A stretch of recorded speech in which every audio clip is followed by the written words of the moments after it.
Have you ever called an adjustment like just pop or crack? Or have you heard somebody talking about, oh, I need to get my neck cracked and my back popped, or I went to the chiropractor and I got my back cracked? Okay, so I have one story that I always share when someone calls an adjustment a pop or a crack. And here it is.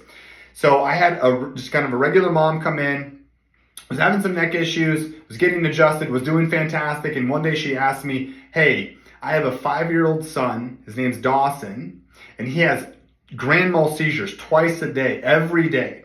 And he's had them for a couple of years. We've been to all the neurologists, can't really figure out why he has the seizures, but they're prescribing him these really kind of dangerous medications that I really wish he didn't have to take. Is there anything you can do to help? And I said, well, let's go ahead and let's get him checked. We did an evaluation, we did some scans, we did some x-rays, and we found that the top bone in his neck was subluxated. It was shifted out of alignment and it was putting pressure on his brainstem.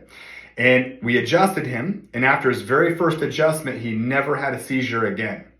So imagine that mom going to, like, say, a support group of parents who have kids that have seizures. And she's sharing her testimony, and she says, hey, I took my 5-year-old to this chiropractor, and the chiropractor cracked his neck, and now he doesn't have seizures anymore.